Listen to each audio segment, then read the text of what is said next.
राधे सारियान। अच्छा सुनो बे, यह कहानी है कंस के जन्म से लेकर श्री कृष्ण के जन्म तक। एक बार की बात है, मथुरा में राजा उग्रसेन का राज्य था। और वो राजा है ना, मतलब बहुत तो शांति प्रिय था, न्याय प्रिय भी था, अपनी प्रजा से प्रेम करने वाला भी था। बहुत अच्छा राजा था। हाँ, तो उसकी रानी का नाम था पद्मावती।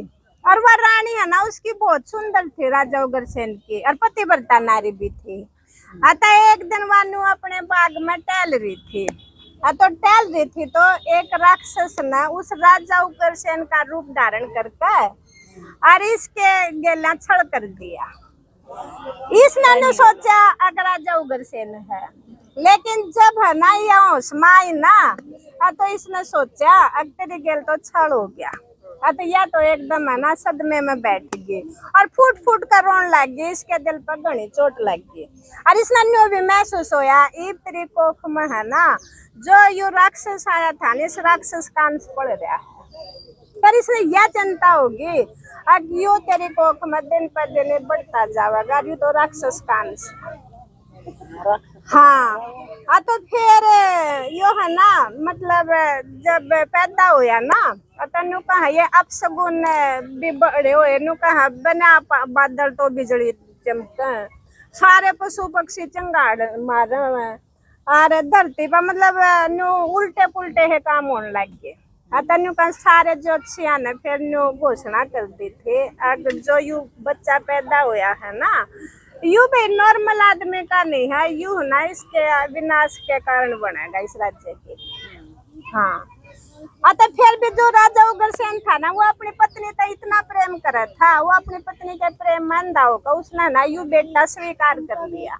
अब भाई मैं इसने ना अपनी अच्छी शिक्षा दूंगा, अच्छे संस्कार दूंगा, अतः यू बेटा बढ़िया बन जाएगा। तनु का जो जो यू धीरे धीरे गाया न मार देंदा, ब्राह्मण के गेला उल्टे काम कर देता, और मतलब सारे राज्य में जो प्रजा थी ना उनके गेला उल्टे सुल्टे काम करा, उन्हें दुखी रखा करता।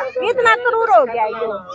और जब ये 16 साल का हो गया ना, तब जब इसने अपना वो पिताजी जो उग्रसेन था ना वो बंदी बना लिया इसने कंस ने। न बोला का तो भाई सिंहासन अपनी मर्जी तो छोड़ दे ना, तो फिर तेने मैं मार के दूंगा।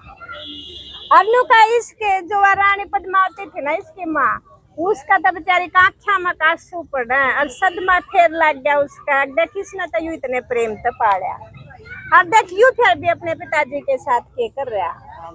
लेकिन इसने है ना फिर वह गद्दी हासिल कर ली कंस ने, और गद्दी हासिल करते फिर यू तो बस राज्य का शासक बन गया। यू तो सारे ब्राह्मण गेल अत्याचार, प्रजा गेल अत्याचार, गौवा गेल अत्याचार, सारे ये काम करने लग गया।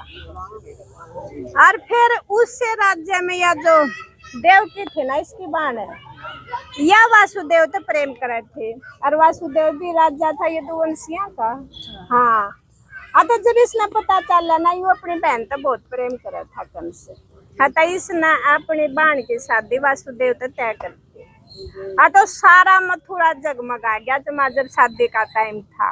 और जब यो उसने उसके घर तक अपने आप छोड़ने गया ना, जब ऊपर तक भविष्यवाणी हुई अब मूर्ख कंस इसकी कोख से जो 8वीं संतान होगी ना वो तेरी मौत का कारण बनेगी। तो फिर है ना यू तलवार ठाकर अपने बाण देव की न मारन चल गया। तो फिर वासुदेव हाथ जोड़ने लग गया, मैं बोला भाई मेरे प्रेम को मिटाओ मत ना, इसको मत मारे, लेकिन मैं आपको वायदा करता हूँ जो इसकी कोख से संतान होगी ना मैं वह तेरे को सौंप दूंगा। तो बोला ठीक है। तो फिर उसने ना इसने अपने उस जेल में ये दोनों बंदे बना लिए। तो उधर रखे तेनू कहा इनका जिंदगी ना बेचारा का गाने दुखता कटी है। आता इसका बेचारे का पहला बच्चा होया वो भी सौंप दिया उसने वासुदेव नाथ। दूसरा होया वो भी सौंप दिया, तीसरा होया वो भी सौंप दिया, मतलब 6 के 6 बच्चे सौंप दिए। और यो कंस न मरता गया। लेकिन जब 7वां बच्चा इसके गर्भ में आया ना वो था बलराम। लेकिन योग माया के प्रभाव तो वो इसके गर्भ में निकल कर दूसरी रोहिणी के गर्भ में चला गया। और इस कंस ने सोचा कि इसका गर्भपात हो गया। यो नु बच गया था। और फिर नु कहा जब यू 8वां गर्भ इसका ठहरा ना, यू कहा जब तो सारा ब्रह्मांड हिल गया, सारे देवी देवता जाकर भगवान विष्णु आगे प्रार्थना करने लगे, बोला धरती पर विनाश बढ़ गया और प्रभु जी आप किसी रूप में है ना उतरो धरती पे, और इस जो जितना यो मतलब हो रहा है ना और अन्याय इसको मिटाओ। तनु का जब यो गर्भ ठहरा ना, उस जेल में ना इतना चांदना हो गया, इतनी ज्योति होगी, और सब कुछ खिल गया, खिल गया। और फिर जैसे जैसे मतलब ये 9 महीने का होया ना पेट में, तनु का जब 12 बज रहे थे ना, ठीक 2 मिनट पहले वही ज्योति फिर खिल गई, और मतलब दोनों की वासुदेव की भी देव की दोनों की आंख उस ज्योति में चुंदी आएगी। तनु देखा क्या हो गया, तनु देखा तब भगवान विष्णु खड़े, तब विष्णु खड़े अपने भाई पीताम्बर बाणे में, और वे बोले अग्निदेव की आपने है ना बहुत कष्ट सहे हैं, लेकिन अब आपके कष्टों का अंत आ चुका है, मैं है ना आपके पुत्र के रूप में जन्म लूंगा, और जो ये घोर अन्याय है ना इसका विनाश करूंगा। तो फिर नु बोली देव की आप तो भाई अंतर्यामी हो, आपने लीला रचन की क्या जरूरत था, आप तो कंस ने 1 मिनट में वो भी खत्म कर सको हो। नु बोला कई बार है ना लीला करके रचना पड़ता है जब समय आता है, ऐसे नहीं खत्म किया जा सकता कभी, लीला रच के जब समय के अनुसार उसको खत्म किया जा सकता। तनु का फिर 2 मिनट बाद ये भगवान विष्णु तो दिखाई नहीं दिए, और यू कृष्ण पैदा हो गया। हाँ, और कृष्ण इतना सुंदर है, वह माँ देखा उसने। तो जब बहन मतलब एक योग माया से उत्पन्न हुई शक्ति, और वानु बोली इसमें है ना उड़ा गोकुल में पहुंचा दो, और मैं पहुंचवा दूंगी। वासुदेव तो उठाई टोकरी, और टोकरी में बैठा कर अनुका बादल गरजा नी बरसा, चाल पड़ा, चाल पड़ा, और चलते नु है ऊपर मतलब जो पानी बरसा था ना, वासुदेव ने नु मुश्किल होगी बच्चे पर तो पानी गिरेगा, नु का शेष नाग ना कर उस बच्चे को बिल्कुल ढक लिया, हाँ छतरी बना कर। फिर आगे चला, सारे पहरेदार सो गए, सारे ताले कुंडे खुल गए, फिर जमुना में गलकड़न लग गया, उसने आप पैरा मिल गया, पैर लटका दिया पानी में, सारे पानी ने रास्ता दे दिया, और जाकर नु कहा विधि का विधान ऐसा था, यशोदा माँ का भी गर्भ उस दिन पैदा होना था, और इस देवकी का भी। तो जाकर देखा तो यशोदा माँ तो अपनी बेटी के साथ सोने लग रही है, तो वासुदेव ने तो बेटी उठाई और अपना यू बेटा उठ रख कर और बेटी लेकर और यूं ही आ गया। फिर शेषनाग ने फिर वो ढक ली और आती आन भी फिर वही काम हुए भाई, जमुना ने भी रास्ता दे दिया, ताले कुंडे बंद हो गए, मुझे मार रहा है, ताले कुंडे बंद हो गया आते।